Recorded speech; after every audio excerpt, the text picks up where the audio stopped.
ஸ்ரீராம். நல்லது நினைப்போம், நல்லதே நடக்கும். 108வது நாள் ஸ்தவன மஞ்சரி நம்ம பாராயணம் செய்வதற்காக நர்மதா நதிக்கரைக்கு வந்திருக்கோம். இந்த பதிவில் முழுவதுமாக கலந்துக்கோங்க, ஆத்மார்த்தமாக கலந்துக்கோங்க. மீண்டும் ஒரு முறை சொல்லிக்கிறேன், மீண்டும் இப்படி ஒரு வாய்ப்பு கிடைக்குமாங்கிறது நமக்கு தெரியாது. அதனால் எல்லாரும் கலந்துக்கோங்க, முழுவதுமாக கேளுங்க. நீங்களும் முடிஞ்சால் படிங்க. படிக்க முடியாதவங்க ஸ்ரீ சாய்நாத ஸ்தவன மஞ்சரி நர்மதா நதிக்கரையில் உட்காந்து படிக்க போகிறோம். முழுவதுமாக கேளுங்க. சரி வாங்க, அமைதியான இடமா பார்த்து உட்காந்து படிக்க ஆரம்பிக்கலாம். மகா பிரதோஷம், இன்றைக்கி சனி பிரதோஷம் வேறு. நம்ம 108வது நாள் பாராயணம் நல்ல நாளில் முடிவடையுது. இவ்வளோ நாளும் நம்ம சாய் ஃபேமிலி சேனலில் தான் 108 நாள் பாராயணம் நடந்துக்கிட்டு இருந்தது. ஆனால் இந்த பதிவு நம்ம சாய் மோட்டிவேஷன் சேனல்லே கொடுக்க போகிறோம். எதனாலனா அந்த சேனல் தான் நிறைய பேருக்கு தெரிஞ்சிருக்கு, அதனால தான்.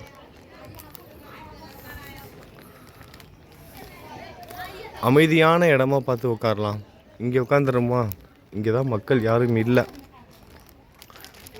நம்ம இங்கேயே உட்காந்துருவோம்.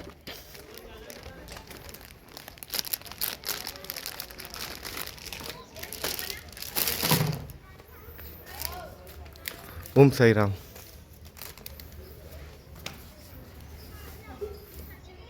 நம்ம சாய் குடும்பத்துக்காக தீர்த்தம் எடுத்துகிட்டு வர்றதுக்காக, நர்மதா நதிக்கரை தீர்த்தம் எடுத்துகிட்டு வர்றதுக்காக வாட்டர் கேன்லாம் கொண்டுட்டு வந்தாச்சு. ஸ்ரீ சாய்நாத ஸ்தவன மஞ்சரி. ஸ்ரீ சாய்நாத ஸ்தவன மஞ்சரி. ஸ்ரீ கணேசாய நமக. எல்லாவற்றிற்கும் ஆதாரமானவனே, மயூரேச்சவரா, எல்லாவற்றிற்கும் சாட்சியாக விளங்குபவனே, கௌரியின் புதல்வனே, எண்ணங்களுக்கு எல்லாம் அப்பாற்பட்டவனே, பெருத்த வயிறுடையவனே, ஸ்ரீ கணபதியே என்னை காத்தருள்வீர். நீ எல்லா பூதகணங்களுக்கும் முதல்வன், தலைவன். எனவே கணேசன் என அழைக்கப்படுகிறாய். நீ எல்லா சாஸ்திரங்களாலும் ஏற்றுக்கொள்ளப்பட்டவன், புனிதமான முகமுடைய பாலசந்திரனே. சாரதே, வாக்கின் தெய்வமே, நீ வார்த்தைகளுக்கெல்லாம் தலைவி, உலகின் உயிரோட்டத்தின் காரணகர்த்தாவே, நீ படைப்பாளிகளின் இறைவி, நீ எப்பொழுதும் இத்தேசத்தின் அணிகலன், எங்கும் நீக்கமர நிறைந்து இருக்கும் எல்லையில்லாத சக்தியே, உலகின் தாயே, உன்னை வணங்குகிறேன். பூரண முழுமையான பரபிரம்மே, மகான்களுக்கு பிரியமானவனே, பண்டரிநாதன் உருவில் வெளிப்பட்ட அவதாரமே, நீ அன்பு கடவுள், எல்லையற்ற கருணையுள்ளம் கொண்டவனே, பாண்டுரங்கா நரஹரி. பொம்மலாட்டக்காரன் தன் கையிலுள்ள கயிற்றால் பொம்மைகளை ஆட்டுவிப்பது போல் பிரபஞ்சம் எங்கும் நிறைந்து நின்று உலகை ஆட்டுவிக்கும் ஒரு பொம்மலாட்டக்காரன். உன் மெய்ப்பொருளை உய்த்துணர அறிவியல் ஏடுகளும் புனித நூல்களும் இன்னமும் முயன்று கொண்டுதான் இருக்கின்றன. மெத்த படித்தவர்களுக்கு நீ வெளிப்பட்டதே இல்லை. சக்கரபாணியே, அத்தகைய அறிவற்றவர்கள் வெறும் வார்த்தை ஜாலங்களிலேதான் சிக்குண்டவர்கள். மகான்கள் மட்டுமே உன்னை உணர்வார்கள், மற்றவர்கள் குழப்பமடைந்து உள்ளார்கள். உனக்கு பக்தியோடு கூடிய சாஷ்டாங்க நமஸ்காரத்தை செய்கிறேன். 5 முகங்கள் கொண்ட சங்கரனே, மனித மண்டை ஓடுகளாலான மாலை அணிந்தவனே, நீலகண்டனே, திகம்பர ஓங்கார வடிவானவனே, பசுபதியே, எல்லா நேரங்களிலும் எவருடைய உதடுகள் உன் பெயரை உச்சரிக்கிறதோ அவர்களது உலகியல் துன்பங்கள் உடனடியாக நீங்கிவிடும். ஜடாமுடியை தரித்த சிவனே, உன் நாமத்தின் சக்தி அத்தகையது. உன் பாதங்களை வணங்கி நான் சாயி புகழை கூறும் இந்த துதியை எழுதுகிறேன். இந்த அருட்பணி முழுமையடைய எனக்கு அருள்வாயாக. நீலகண்டா, ஆழகால விஷமுண்ட சிவனே, இப்போது அத்திரி மகரிஷியின் புதல்வரான தத்தாத்திரேயரையும், குலதெய்வமான இந்திரனையும், துக்காராமையும், எல்லா ஞானிகளையும் பக்தர்களையும் பணிகிறேன். ஸ்ரீ சாய்நாதா, உனக்கு வெற்றி கிட்டட்டும். பாவிகளை கடைத்தேற்றும் கருணை உள்ளவரை, உங்கள் பாதங்களில் என் தலையை வைத்து இருத்தி வேண்டுகிறேன். உன் பாதுகாப்பை எனக்கு அருள்வாய். நீங்கள் முழுமையான பரபிரம்மம், ஆனந்தத்தின் இருப்பிடம். நீயே விஷ்ணு, மனிதர்களுள் தலை சிறந்தவர். மன்மதனை எரித்த உமையொரு பாகனும் நீயே. மனித வடிவில் தோன்றிய இறைவன், அறிவு என்னும் ஆகாயத்து சூரியன். நீ கருணை கடல், நீ பிறவி பிணிக்கு ஒரு அருமருந்து. நீ ஏழைகளுக்கும் கீழ்த்தட்டு மக்களுக்கும் விரும்பியதை கொடுக்கும் சிந்தாமணிக்கல். நீ உன் பக்தர்களை பரிசுத்தப்படுத்தும் தெய்வம். உலக வாழ்க்கை என்னும் சம்சார கடலில் மூழ்குபவர்களை மூழ்காமல் காப்பாற்றும் ஓடம். நீ அஞ்சுபவர்களின் புகலிடம். நீ இந்த பிரபஞ்சம் தோன்ற முதற் காரணமான பரிசுத்த பேரின்ப பேருணர்வு சைதன்யம், நீ கருணையே உருவானவன். உனது பலவிதமான வெளிப்பாடுகளில் இந்த உலகமும் ஒன்று. நீ பிறப்பற்றவன், சாவும் உன்னை தொட முடிவது இல்லை. என் நீண்ட ஆழமான சிந்தனைக்கு பின் வெளிப்பட்ட கருத்தே இது. பிறப்பு இறப்பு என்பவை அஞ்ஞானத்தால் தோன்றும் வெளிப்பாடே. மகாராஜா, நீங்கள் பிறப்பும் இறப்பும் அற்ற சுதந்திர பறவை. தண்ணீர் நீரூற்றாக தோன்றினால் அதன் ஆதாரம் அங்கு இருப்பதாக அர்த்தமா? ஏற்கனவே அது அங்கு நிரம்பி இருந்தது, பூமியின் உள்ளே இருந்தது, ஊற்றாக வெளியே வந்தது, அவ்வளவுதான்.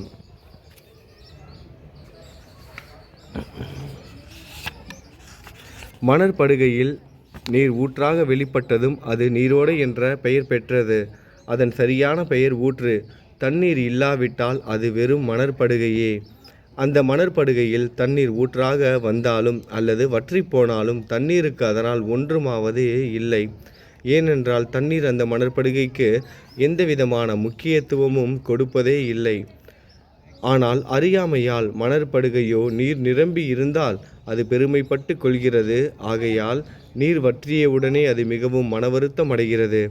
இந்த மனித உடலும் ஒரு விதத்தில் அந்த மணற்படுகை போன்றதே. இந்த புனித பேரின்ப நிலையை அந்த நீரூற்றின் தூய தண்ணீருக்கு ஒப்பிடலாம். இம்மாதிரி எண்ணற்ற மணற்படுகைகளை மனித உடல்கள் இருந்த போதிலும் அவற்றில் உள்ள நீர் பேருணர்வு எனப்படும் சைதன்யம் மட்டும் மாறுபடுவதே இல்லை. கருணை உள்ளவரே, நான் உங்களை ஆதியும் அந்தமும் இல்லாதவன், பிறப்பற்றவர் என கூறுவேன். அறியாமை என்னும் மலையை உடைக்க உதவும் இந்திரனின் கையில் இருக்கும் வஜ்ர ஆயுதம். இதுவரை இந்த பூமியில் எத்தனையோ எண்ணற்ற உயிரினங்கள் தோன்றியுள்ளன, இப்போதும் தோன்றிக்கொண்டேதான் இருக்கின்றன. வருங்காலத்தில் மேலும் எண்ணற்ற உருவங்கள் தோன்றதான் போகின்றன. அந்த ஒவ்வொரு தோற்றத்திற்கும் ஒரு தனி உருவமும் பெயரும் கிடைக்கும். இந்த உயிர்கள் ஒவ்வொன்றும் பெயராலும் தோற்றத்தாலும் மட்டுமே இவ்வுலகில் அடையாளம் காட்டப்படுகிறது. ஆகையால் அந்த சுத்த பேருணர்வு நிலையை நீ நான் என்று பிரித்து காட்டுவது சரியல்ல. ஏனென்றால் எது இரண்டாக தோன்ற முடியாதோ அதுவே உண்மையில் பரிசுத்த பேருணர்வு சைதன்யம் எனப்படும். அது ஒன்றே அனைவரின் உள்ளமும் ஆத்மா என்ற பெயரில் உள்ளது. மேலும் உண்மையை சொல்வதானால் அந்த ஒரே ஒரு சுத்த பேரின்ப பேருணர்வு நிலைதான் உலகம் முழுவதும் வியாபித்து இருக்கிறது. அப்படி இருக்கையில் நீ நான் என்ற வேற்றுமைகள் எவ்வாறு இருக்க முடியும்? நீருண்ட மேகத்தில் உள்ள நீரின் தன்மையை உலகெங்கிலும் ஒன்றே. ஆனால் அது பூமியை அடைந்ததும் வெவ்வேறு தோற்றங்களை நதி, ஏரி, ஊற்று ஏற்கின்றன. கோதாவரி மணற்படுகையில் விழும் நீர் கோதாவரி நதி என்று அழைக்கப்படும். அதே சமயம் கிணறு ஒன்றில் விழும் நீருக்கு அந்த சிறப்பு தகுதி கிடைப்பது இல்லை. கோதாவரி நதி மிகவும் புனிதமானது. நீங்கள் அதில் உள்ள நீரை போன்றவர். நான் உங்கள் நீரை போன்றவர். நாங்கள் குளம், குட்டை, சகதியில் உள்ள நீர் போன்றவர்கள். நம் இருவருக்கும் இடையே உள்ள வித்தியாசம் இதுதான். எங்கள் வாழ்வின் குறிக்கோள்களை அடைவதற்கு நாங்கள் உங்களிடம் வர வேண்டும், கூப்பிய கரங்களுடன் சரணடைய வேண்டும். ஏனென்றால் நீங்கள் ஒருவரே புனிதத்தின் உறைவிடம். புனிதமடைந்த கோதாவரி மணற்பரப்பில் மழைநீர் பாயத் தொடங்கும் போது அந்த நீர் புனிதத்தன்மையை அடையும். அதை வெறும் தண்ணீராக மட்டும் கருதினால் அந்த தண்ணீர் தான் எல்லா இடங்களிலும் இருக்கிறதே. கோதாவரி நதி தீரம் முழுவதும் புனிதமாக கருதப்பட்டது. பூமியின் அந்த மணற்பகுதி அதன் புனித தன்மையை நிர்ணயம் செய்கிறது. தான் பழகும் மக்களின் தன்மைக்கேற்ப மக்களின் குணம் மாறுபடுகிறது. புனித ஆத்மாக்களின் சேருகையால் அவர்களுடன் சேருபவர்களின் ஆத்மா ஒளிவிடத் தொடங்குகிறது. இல்லாவிட்டால் அது மாசுபட்டே இருக்கும். நீருண்ட மேகத்தின் நின்றும் கீழே விழுந்த நீரின் புனித தன்மையை எந்த பூமியின் பகுதி மாற்றவில்லையோ அந்த பகுதியை சாஸ்திரம் அறிந்தவர்கள் கோதாவரி என்று கூறுகிறார்கள். மற்ற பகுதிகளில் விழுந்த நீர் அந்த பகுதியில் உள்ள மண்ணின் குணத்தை ஏற்றுக்கொண்டது, புனித தன்மையை இழந்தது. மேகத்தில் இருந்த பொழுது பரிசுத்தமாக இருந்த நீர் அசுத்தமாகவும் கசப்பாகவும் உப்பாகவும் மாறிவிட்டது. 6 வித உட்பகைகளை அகற்றி, காமம், கோபம், பேராசை, வெறுப்பு, அகங்காரம், பொறாமை அகற்றி புனித உடலெடுத்து வந்த குருதேவா தங்களை புனித மகான் என்று அழைப்பதே சால பொருந்தும். ஆகவே நீங்களே புனித கோதாவரி. நீங்கள் ஆத்மா புடம் போடப்பட்டதாலேயேதான் நான் உங்களை புனித கோதாவரியாக உருவகம் செய்கிறேன். இயங்கும் அத்தனை படைப்புகளிலும் நீங்கள் முதன்மை பெறுகிறீர்கள். பிரம்மா உயிர்களை படைக்க ஆரம்பத்திலிருந்தே உலகம் தோன்றியது முதல் கோதாவரி நதி இருக்கிறது. நீர் நிறைந்து பாயும் அந்த நதியில் இன்று வரை தண்ணீர் வற்றியதே இல்லை. ராவணனின் எதிரியான ராமர் கோதாவரி நதியின் கரைக்கு வந்தபோது ஓடிக்கொண்டிருந்த தண்ணீர் இன்று வரை அதே இடத்தில் எப்படி இருக்க முடியும் என்று சற்றே யோசித்து பாருங்கள். கோதாவரி நதியின் மணற்படுகை மட்டும் அதேதான். தண்ணீர் கடலை சென்றடைந்து விட்டது. ஆனால் அந்த கோதாவரி நீர்ப்படுகையுடன் புனிதத்தன்மை மட்டும் என்றுமே மாறாமல் இன்று வரை அப்படியே உள்ளது. ஒவ்வொரு வருடமும் பழைய நீர் வெளியேறி புதிய நீர் அதற்குள் பாய்கிறது. உங்களுக்கு தெரிந்த வாழ்க்கை நீதிதான் அது. ஒரு நூற்றாண்டை ஒரு ஆண்டாக கணக்கிட்டால் அந்த நூற்றாண்டின் தோன்றிய முனிவர்கள் பாயும் நீரை போன்றவர்கள். அவர்களில் மிகப்பெரிய மகான்கள் அந்த நீரில் தோன்றும் அலைகள் போன்றவர்கள்.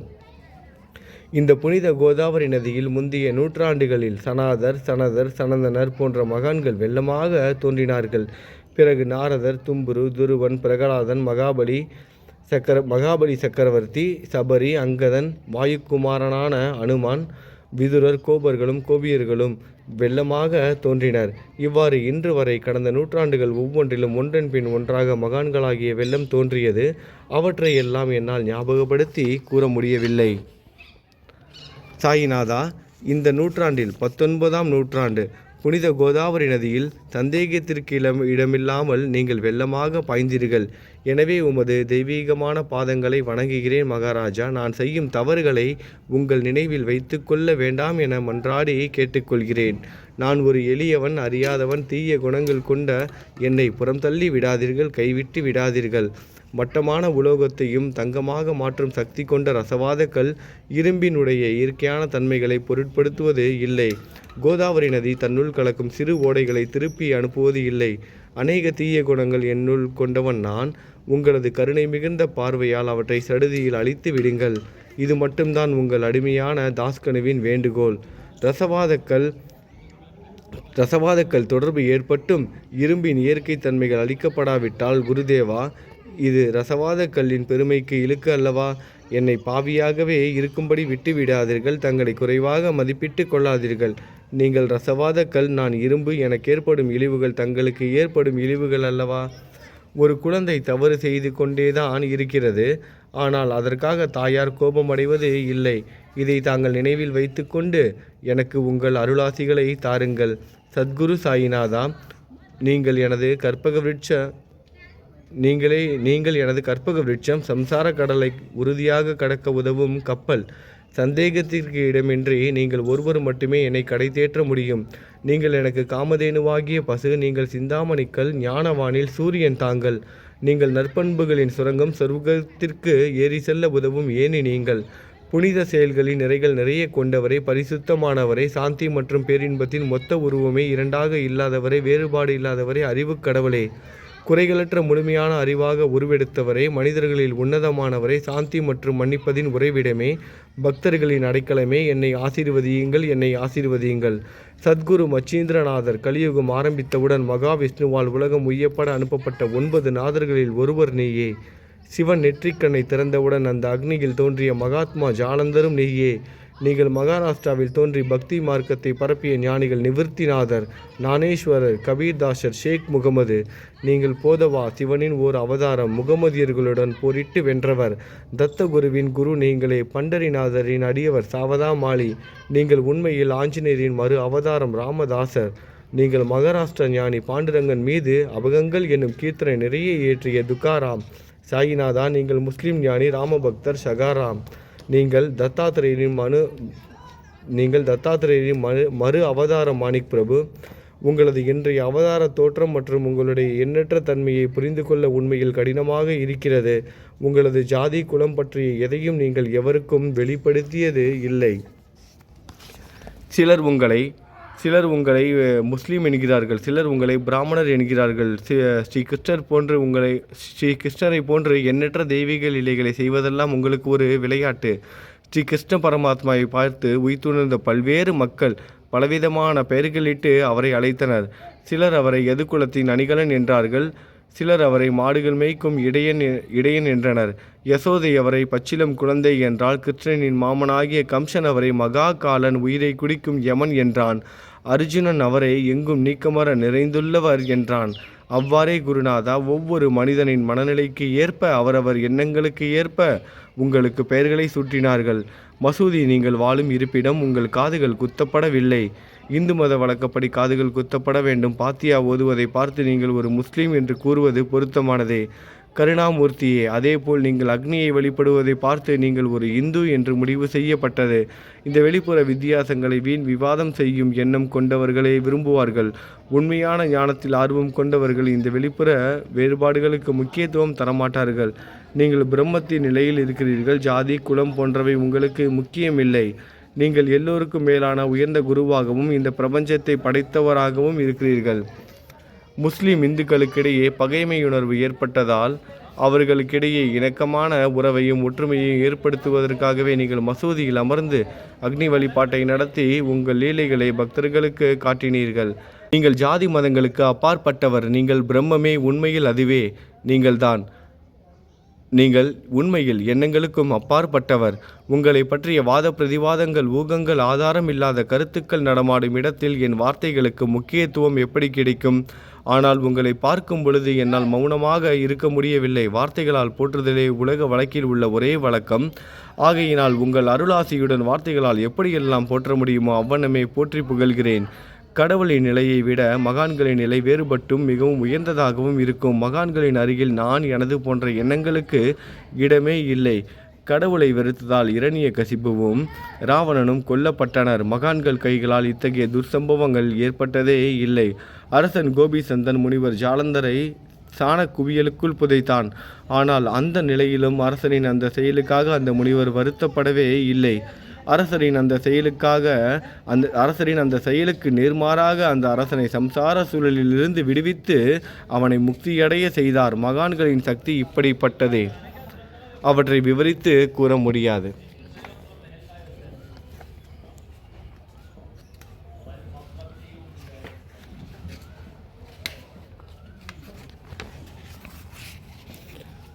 மகான்கள் சூரியனை போன்றவர்கள். அவர்கள் கருணை ஒளிவிட்டு பிரகாசிக்கக்கூடியது. மகான்கள் சந்திரனை போல் இதயத்திற்கு ஆறுதல் கொடுப்பவர்கள். சந்திரனின் மேன்மையான ஒளிக்கதிர்கள் போல் அவர்களது அருள் ஒளி வீசும். மகான்கள் இதமளிக்கும் கஸ்தூரி போன்றவர்கள். அவர்கள் அருள் அதன் நறுமணம் போன்றது. மகான்கள் சாறு நிரம்பிய கரும்பு போன்றவர்கள். அவர்களின் அருள் அந்த கரும்பு சாற்றினை போல் இனிப்பானது. நிச்சயமாக மகான்கள் நல்லவர்களிடமும் தீயவர்களிடமும் ஒரே விதமாக நடந்து கொள்கின்றனர். அதற்கும் மேலாக பாவிகளிடம் அவர்கள் காட்டும் அன்பு அளவிட முடியாதது. கோதாவரி நதியில் அழுக்கடைந்த துணிகளை சுத்தம் செய்யப்பட வேண்டி வருகின்றன. சுத்தமான துணிகள் கோதாவரி நதியின் என்றும் வெகு தூரத்தில் பெட்டியிலேயே தங்கிவிடுகின்றன. பெட்டியில் வைக்கப்பட்டிருந்த அந்த துணியும் ஒருமுறை கோதாவரி மணற்படுகைக்கு நன்றாக துவைப்பதற்காக வந்ததுதான். இந்த ஊமையில் பெட்டிதான் வைகுண்டம். நீங்களே கோதாவரி. கோதாவரி நதிக்கரையே நம்பிக்கை. எல்லா உயிர்களும் துணிகள். 6 விதமான மன விகாரங்களே அவைகளை பற்றியுள்ள அழுக்கு. அவை காமம், கோபம், கஞ்சத்தனம், மதம், பொறாமை, மோகம் என்பவையே. தங்கள் பாதார விந்தங்களை வணங்குவதே கோதாவரியில் செய்யப்படும் புனித குளியல். எல்லா பாவங்களையும் மன அழுக்குகள் போக்கி சமத்தரே எங்களை சுத்தப்படுத்தும். சம்சார வாழ்க்கையில் உழலும் மக்களாகிய நாங்கள் மேலும் மேலும் பாவம் செய்கிறவர்களாக இருக்கிறோம். எனவே மகான்களின் தரிசனம் பெறுவதற்கு நாங்கள் தகுதியுடையவர்கள் ஆகிறோம். கோதாவரி நதியில் தண்ணீர் நிரம்பி உள்ளது. படித்துறைகள் துவைப்பதற்காக துணிகள் வருகின்றன. அவை துவைக்கப்பட்டு சுத்தப்படுத்தப்படாவிட்டால் அது கோதாவரி நதிக்கல்லவா இலக்கை தேடித்தரும். நீங்கள் அடர்ந்த இலைகளுடன் கூடிய நிழலையும் குளிர்ச்சியும் தரும் மரம். உண்மையில் நாங்கள் வழிப்போக்கர்கள். எங்களை 3 வித துக்கங்கள், இயற்கை இடர்பாடுகளால் வரும் துன்பங்கள், நமது உடலுக்கு வரும் நோய் நொடிகள், அஞ்ஞானத்தால் நிரம்பிவிடும் பாவ மூட்டை எனப்படும் வெயில் சுட்டெரிக்கின்றன. கருணாமூர்த்தியே, அந்த சுட்டெரிக்கும் 3 வித தாபங்களின் வெப்பத்திலிருந்து எங்களை காப்பாற்றும் குருராயா, தங்கள் அன்பு மிகுந்த கருணை என்னும் குளிர் நிழல் இந்த சம்சாரம் என்னும் வாழ்க்கை கடலை கடக்க உதவும் தன்மை கொண்டது. மரத்தின் அடியில் அமர்ந்து ஒருவன் சூரியனின் சுட்டெரிக்கும் வெப்பத்தை உணர்ந்தால் அந்த மரத்தை நிழல் தரும் மரம் என்று கூற முடியுமா? பாருங்கள், உங்கள் அருளின்றி இந்த உலகில் நல்லது என்பது ஏற்படுவது இல்லை. எனவே தர்மத்தை நிலைநிறுத்துவதற்காக சேஷசாயி பாம்பு படுக்கையில் இருப்பவனே அர்ஜுனனுக்கு நண்பனாக, வழிகாட்டியாக மற்றும் ஆன்மீகவாதியாக மாறினார். சுக்ரீவனின் அன்பினாலேயே விபீஷணன் அரசன் ராமனின் நட்பை பெற்றான். ஸ்ரீ ஹரியும் மகான்கள் மூலமாகத்தான் பெருமை பெற்றார். பிரம்மம் உருவமற்றது. எனவே வேதங்களால் அதை வர்ணிக்க முடியவில்லை. பூமியில் அதை மனித உருவில் தோன்ற வைத்து மகான்கள் அதன் உருவமற்ற தன்மையை மாற்றினர். தாமாஜி என்ற பக்தருக்காக பாண்டுரங்கனை ஒரு தாழ்த்தப்பட்ட குலத்தில் பிறக்க வைத்தார். சோகமேளா தாழ்த்தப்பட்ட குலத்தில் பிறந்தவர் என்ற பக்தருக்காக சோகமேளா என்ற பக்தருக்காக உலகின் தெய்வமாகிய இறைவனை இறந்த எருமைகளின் உயிரற்ற உடல்களை எடுக்க வைத்தார்.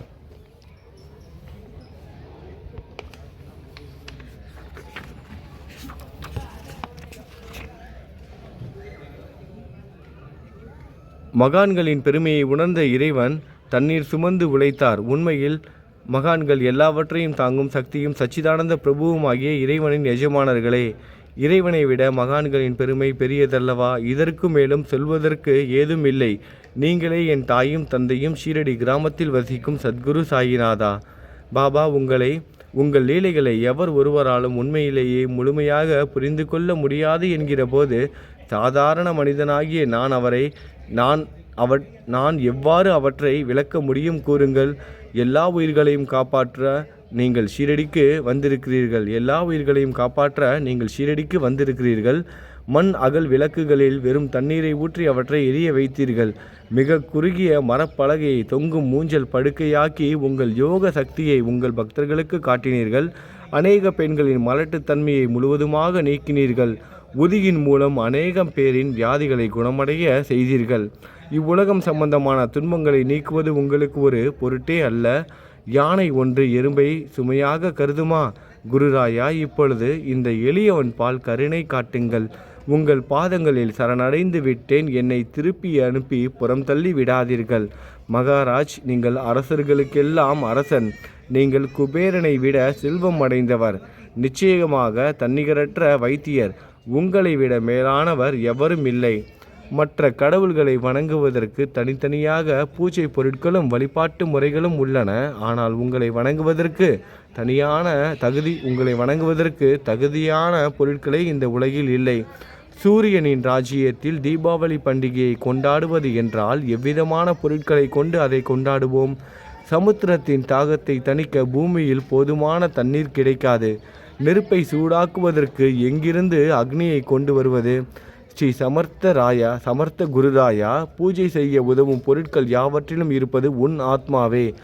ஆரம்பம் முதலே அவை உன் ஒரு பகுதியே. மேலே கூறப்பட்டவை எல்லாம் தத்துவார்த்த ரீதியில் கூறப்பட்டவையே.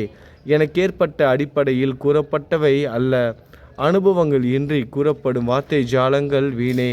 சம்பிரதாய சடங்குகளின்படி உங்களுக்கு பூஜை செய்ய வேண்டுமென்றால் அதனை செய்வதற்கு தேவையான பூஜை சாமான்கள் என்னிடம் இல்லை. என் குருநாதா, கருணை உடையவரை, அடிக்கடி என் கற்பனை திறனின் அடிப்படையில் உங்களுக்கு நான் வழிபாடு செய்கிறேன். அந்த வழிபாட்டை இந்த அடிமையிடமிருந்து ஏற்றுக்கொள்ளுங்கள். இப்போது என் அன்பு கண்ணீரால் உங்கள் கால்களை கழுவுகிறேன். உண்மையான பக்தி என்னும் சந்தனத்தை அரைத்து சாந்தாக்கி உமக்கு இடுகிறேன். அழகிய வார்த்தைகளால் எழுதப்பட்ட இந்த துதி எனும் கப்னியை உமக்கு அணிவிக்கிறேன். இந்த புகழ் மாலையை உங்கள் கழுத்தை சுற்றி அணிவிக்கிறேன்.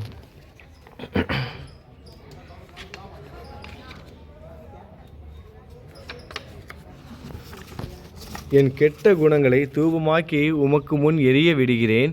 தீய குணங்களின் கூட்டுப்பொருளே ஆனாலும் அது எரியும் போது அதிலிருந்து தீய வாசனை எழுவது இல்லை. சத்குருவுக்கு முன்பு இல்லாமல் வேறு எங்காவது இந்த தூபம் எரியவிடப்பட்டால் அங்கெல்லாம் அந்த தூபத்தின் நிலை கீழே கொடுத்த மாதிரி ஆகும்.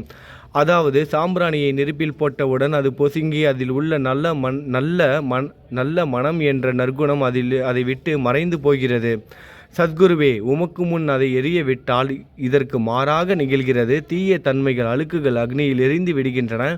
உலகம் பார்த்து சந்தோஷப்படும் வகையில் அதன் நற்குணம் அதிலேயே தங்கிவிடும். மனதில் உள்ள தீய குணங்கள் யாவும் எரிந்த பிறகு மனம் மாசற்றதாகிறது. கங்கையில் உள்ள மாசுக்கள் நீங்கியவுடன் கங்கை புனிதமடைகிறது. மாயை, மோகம் என்ற தீபத்தை உமக்கு ஏற்றி காட்டுகிறேன். அதன் மூலம் என் மனம் வைராக்கியத்தை அடைய அருள் செய்வீராக. குருராயா, பரிசுத்தமான நம்பிக்கை என்ற சிம்மாசனத்தை நீங்கள் என்னுள் அமர்வதற்கு ஆசனமாக உமக்கு தருகிறேன். அதை பெற்றுக்கொண்டு எனது பக்தி என்ற நைவேத்தியத்தை ஏற்றுக்கொள்ளுங்கள். பக்தி என்ற நைவேத்தியத்தை ஏற்றுக்கொண்டு அதன் சாரத்தை எனக்கு கொடுப்பீராக. ஏனெனில் நான் உமது பால்குடி மாறாத பச்சிலம் குழந்தை. உங்கள் அருட்பாலில் எனக்கு உரிமை உண்டு. எனது மனதையே உமக்கு தட்சணையாக கொடுக்கிறேன். ஆகையால் நான் செய்யும் காரியங்கள் யாவற்றிலும் நான் செய்பவன் என்று நான் உரிமை கொண்டாட முடியாது. ஏனென்றால் நான் நினைக்கும் மனதை தான் உமக்கு அர்ப்பணித்து விட்டேனே. இப்பொழுது பணிவுடன் கூடிய பிரார்த்தனையோடு உங்களை சாஷ்டாங்க நமஸ்காரம் செய்கிறேன். தெய்வீக சாயிநாதா, தயவு செய்து அதை ஏற்றுக்கொள்ளுங்கள். 8 பிரார்த்தனைகள். சாயிநாதா, சாந்தமான மனமுடையவரே, அறிவின் சிகரமே, அன்புள்ளம் கொண்டவரே, கருணை கடலே, உண்மையின் உறைவிடமே, மாயை என்னும் இருளை அகற்றுபவரே, சாதி மதங்களுக்கு அப்பாற்பட்ட துறவியே, எங்களின் புரிந்து கொள்ளும் திறமைக்கும் அப்பாற்பட்டவரே, அன்பின் இருப்பிடமே, ஷீரடி நாதா, என்னை காப்பாற்றும், என்னை காப்பாற்றும். ஞான சூரியனே, ஞானத்தை அளிப்பவரே, எல்லாவித செயல்களையும் செய்பவரே, பக்தர்களின் மனங்களில் ஒளிரும் பரமஹம்சரே, தங்களை சரணடைந்தவர்களை காப்பவரே, படைக்கும் தொழில் புரியும் பிரம்மாவே நீங்கள், காக்கும் கடவுள் விஷ்ணுவே நீங்கள், 3 உலகங்களையும் கடைசியில் லயமடைய செய்யும் ருத்திரனும் சிவனும் நீங்களே. நீங்கள் இல்லாத இடமே இந்த பூமியில் ஏது? எல்லாம் அறிந்த இறைவன் நீங்கள் அனைவரின் இதயங்களிலும் வசிப்பவரும் நீங்களே. எனது எல்லா குற்றங்களையும் மன்னிக்க வேண்டும் என வேண்டி கேட்டுக்கொள்கிறேன். அலைகளாக வரும் சந்தேகங்களையும் மன மயக்கங்களையும் போக்குவீராகுக. நீங்கள் பசு, நான் புதிதாக பிறந்த இளம் கன்று. நீங்கள் சந்திரன், நான் சந்திர காந்தக்கல். தங்கள் பாதங்கள் கங்கை நதி புண்ணியத்தை தருவதால் பணிவுடன் இந்த அடிமை உங்களுக்கு தலை வணங்குகிறேன். உங்கள் கைகளை என் தலைமீது வைத்து ஆசி கூறுங்கள். கவலைகளும் துன்பங்களும் பறந்தோடட்டும். நான் உங்கள் அடிமை. இந்த 8 துதிகளையும் கூறி நான் உங்களை சாஷ்டாங்கமாக நமஸ்கரிக்கிறேன். எனது பாவங்கள், துயரங்கள், ஏழ்மை யாவும் உடனடியாக விலகட்டும். நீங்கள் பசு, நான் கன்று குட்டி. நீங்கள் தாய், நான் உங்கள் குழந்தை. என் மீது கடுமை காட்டாதீர்கள். நீங்கள் மேற்கு தொடர்ச்சி மலைப்பகுதி மலையகிரியிலுள்ள சந்தனம், நான் முள்ளடர்ந்த புதர். நீங்கள் புனிதமான கோதாவரி நீர், நானோ பெரும் பாவி. குருநாதா, உங்கள் தரிசனம் கிடைத்த பிறகும் என்னிடம் உள்ள கெட்ட குணங்கள் என்ற அழுக்கு என் மனதிலேயே தங்கி இருக்குமானால் உங்களை சந்தனம் என்று யார் கூறுவார்கள்? கஸ்தூரியின் அருகாமையில் உள்ள மண்ணும் உயர்வாக போற்றப்படுகிறது. மலரின் தொடர்பினால் தானே அதன் நாரும் தலையில் உயர்ந்த இடத்தை பிடிக்கிறது. மலரால் மனம் பெற்ற நாற்போல் மகான்களும் அப்படிப்பட்டவர்களே. அவர்களுடன் தொடர்புடைய எந்த பொருளும் மிகவும் உயர்வாக மதிக்கப்படுகிறது. சிவபெருமான் விபூதி, லங்கோடு, நந்தி ஆகியவற்றை ஏற்றுக்கொண்டதால் 8 திக்குகளிலும் அந்த பொருட்கள் புகழ் பெறுகின்றன. இடையர்களை மகிழ்விப்பதற்காக யமுனை நதிக்கரையில் உள்ள பிருந்தாவனத்தில் உலகிற்கெல்லாம் இறைவன் தகிகாலா உரியடி விளையாட்டு என்ற விளையாட்டை விளையாடினான். அதுவும் அறிவுடையோர் மத்தியில் ஏற்றுக்கொள்ளப்பட்டது. ஆகவே பாவியான போதிலும் நான் உங்கள் சேவையில் ஈடுபட்டு உள்ளேன். குருநாதரை, என் நிலையை மனதில் எண்ணிப்பாரும். குருநாதா, இந்த லௌகீக உலகிலோ அல்லது ஆன்மீக வழியிலோ எந்த விஷயங்கள் எல்லாம் எனக்கு சந்தோஷத்தை கொடுக்கும் என என் மனம் சந்தேகம் இல்லாமல் நம்புகிறதோ அவற்றையெல்லாம் நீங்கள் எனக்கு அளித்தருள வேண்டும். உமது கருணையினால் இந்த மாதிரி செய்துவிடும். எனது மனதை அடக்கிவிடுங்கள். சமுத்திரங்கள் எல்லாம் தித்திப்பாக மாறினால் பிறகு அவை உப்பு கரிக்குமே என்ற பயம் தோன்றாதே. சமுத்திரத்தை தித்திப்பாக்கும் சக்தி உங்களுக்கு உண்டு. ஆகையால் தான் எனது இந்த வேண்டுகோள். தயவு செய்து இந்த வேண்டுகோளை நிறைவேற்றும். என்னிடம் என்னென்ன குறைகள் உண்டோ அவை அனைத்தும் உங்களுடையதே. ஆத்ம ஞானம் பெற்றவர்களில் முதலிடத்தில் உள்ள உங்களிடம் குறை என்பதை பொருந்தாதே. இப்போது இதற்கு மேலும் நான் ஏன் அதிகம் பேச வேண்டும்? நீங்கள் தான் எனது ஒரே அடைக்கலம். தாயின் இடுப்பில் உள்ள குழந்தை இயல்பாகவே பயமற்று இருக்கும். மகாராஜ், இந்த துதியை எவரவர்கள் அன்புடன் படிக்கிறார்களோ அவர்கள் ஒவ்வொருவரின் ஆசைகளையும் தயவு செய்து நிறைவேற்றும்.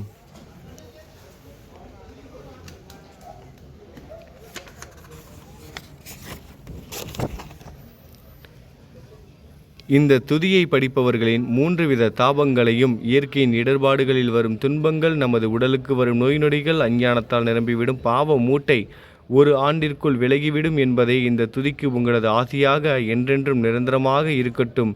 குளித்து முடித்துவிட்டு மனதில் முழுமையான நம்பிக்கையுடன் தொடர்ந்து இந்த துதியை பாராயணம் செய்ய வேண்டும். அப்படி முடியாவிட்டால் வாரம் வாரம் வியாழந்தோறும் சத்குருவை வணங்கி அவர் உருவை தியானம் செய்து கொண்டு இந்த துதியை பாராயணம் செய்யுங்கள். இதுவும் கூட முடியாவிட்டால் மாதம் மாதம் வரும் 2 ஏகாதசி தினங்களில் இந்த துதியை பாராயணம் செய்யுங்கள். இது ஏற்படுத்தும் விளைவுகளை பார்த்து அதிசயப்படுவீர்கள். குருமூர்த்தியான சாயிநாதர் இந்த துதியை பாராயணம் செய்பவர்களுக்கு இவ்வுலகியல் ஆசைகளை முழுமையாக உடனடியாக நிறைவேற்றுவார். இந்த துதியை திரும்ப திரும்ப பாராயணம் செய்வதால் முட்டாள்கள் கூர்மையான புத்தியை அடைவார்கள். யாருடைய வாழ்நாளாவது குறைவானதாக இருப்பின் இந்த துதியை அவர்கள் படிப்பதால் 100 ஆண்டு காலம் வாழ்வார்கள். இந்த துதியை பாராயணம் செய்து வந்தால் செல்வம் குறைவாக இருந்தால், ஏழையாக இருந்தால் செல்வத்தின் அதிபதி குபேரன் அவர்கள் வீட்டிற்கு வந்து தங்கி அவர்களுக்கு ஏவல் புரிவான். இது சத்தியம், இது சத்தியம், இது சத்தியம் என 3 முறை கூறுகிறேன். குழந்தை செல்வம் இல்லாதவர்கள் இந்த துதியை தொடர்ந்து படித்து வந்தால் குழந்தை செல்வம் பெறுவர். இந்த துதியை படிப்பவர்களின் வியாதிகள் எல்லா பக்கங்களிலும் பறந்தோடிவிடும். வியாதியினின்று குணம் கிடைக்கும். இந்த துதியை திரும்ப திரும்ப படித்தால் பயம் மற்றும் கவலை மறைந்து போகும். மதிப்பும் மரியாதையும் கிடைக்கும். அழிவற்ற பிரம்மத்தை உணர்வார்கள். பிரம்ம ஞானம் கிட்டும். அறிவுடையோரே, இந்த துதியின் மீது உங்கள் இதயங்களில் முழுமையான நம்பிக்கை வையுங்கள். சந்தேகங்கள், நம்பிக்கையின்மை, தவறான எண்ணங்கள் ஆகியவற்றில் கொஞ்சம் கூட மனதில் இடம் கொடுக்காதீர்கள். ஷீரடிக்கு புனித பயணம் மேற்கொள்ளுங்கள். பாபாவின் தாமரை பாதங்களை மனதில் நிறுத்துங்கள். அவர் அனாதைகளின் உறவினர், பக்தர்களின் விருப்பங்களை நிறைவேற்றும் கற்பகத்தரு. பாபாவால் உணர்வூட்டப்பட்டு இந்த துதியை நான் ஏற்றினேன். இல்லாவிட்டால் எந்தவிதமான முக்கியத்துவமும் இல்லாத என்னால் இந்த துதியை எவ்வாறு எழுத முடியும்? சக ஆண்டு 1840, ஆங்கில ஆண்டு 1918 புரட்டாசி மாதம் வளர்பிறையில் விநாயகர் சதுர்த்தி என்று திங்கட்கிழமை 2வது யாமத்தில் சூரிய உதயத்திற்கு முன் இந்த பாமாலை நிறைவு செய்யப்பட்டது. புனிதமாய்த நர்மதா நதிக்கரையில் இந்தூருக்கு அருகில் உள்ள ஊரான மகேஸ்வர சேஸ்திரத்தில் அகல்யா தேவியின் சன்னதியில் சாயிநாதரை போற்றி பாடும் இந்த ஸ்தவன மஞ்சரி நிறைவடைந்தது. மகேஸ்வரம் என்ற புனித ஸ்தலத்தில் இந்த துதி நிறைவடைந்தது. ஸ்ரீ சாயிநாதர் என் மனதிற்குள் புகுந்து இந்த துதியின் ஒவ்வொரு வார்த்தையையும் என்னை கூற வைத்தார். எனது சீடன் தாமோதரன் இதை நான் கூற கூற எழுதினான். தாஷ்கனுவாகிய நான் எல்லா ஞானிகள் மற்றும் துறவிகளின் வேலையால்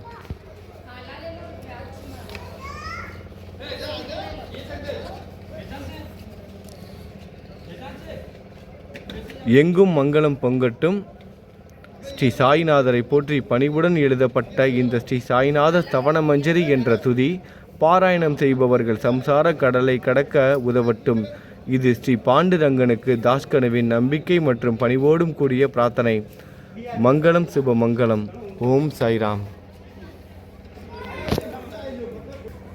108வது நாள் ஸ்தவன மஞ்சரி பாராயணத்தை மகேஸ்வர சேஸ்திரத்தில் அகல்யா தேவி சன்னதியில் நர்மதா நதி கரையில் உட்காந்து படிக்கிறதுக்கு ஆசீர்வதித்த நம்ம சாய்க்கு நன்றி சொல்லிவிட்டு நம்ம இந்த 108 நாள் பாராயணத்தை நிறைவு செய்யலாம். கூடிய சீக்கிரமே இன்னும் 2 நாட்கள்லேயே நம்ம கூடிய சீக்கிரம் 108 நாள் திரும்பவும் ஸ்தவன மஞ்சரி பாராயணத்தை ஆரம்பிச்சிடலாம். நம்ம ஷீரடிக்கு போனவுடனே துவாரகாமாய்க்கு வெளியே உட்காந்து நம்ம 108 நாள் பாராயணம் திரும்பவும் ஆரம்பிக்க போகிறோம். தொடர்ந்து எப்போதுமே 108 நாள் பாராயணம் நடந்துக்கிட்டே இருக்கும். நீங்கள் எல்லோரும் கலந்துக்கோங்க. இந்த பதிவை அனுபவித்த நீங்களும் ஆத்மார்த்தமாக இங்கே நர்மதா நதிக்கரையில் உட்காந்து இந்த ஸ்தவன மஞ்சரி படிக்கிறத படித்த அனைத்து சாய் பக்தர்களோட பிரார்த்தனைகளும் நிறைவேறணும். அவங்க வாழ்க்கையில் மேலோங்கி விளங்கணும். எந்த ஒரு காரணத்திற்காகவும் யாருக்கிட்டேயும் கீழே இறங்கி போகக்கூடாது. இந்த சமூகத்தில் அவங்களுக்குரிய அங்கீகாரம் அந்தஸ்தும் கிடைக்கணும். அவங்க குடும்பத்தில் அமைதி நிலவணும். அவங்களோட எதிர்பார்ப்புகள் அனைத்தும் பூர்த்தியாகணும். நம்மளோட சாயி அவங்களுக்கு மட்டும் இல்லாமல் அவங்களோட குடும்பத்துக்கும் பரிபூர்ண ஆசீர்வாதத்தை கொடுக்கணும். பாதுகாப்பு அரணாக இருக்கணும்னு பிரார்த்தனை செய்துட்டு இந்த பதிவை நான் முடிச்சுக்கிறேன். நல்லது நினைப்போம், நல்லது நடக்கும். ஓம் சாய்ராம்.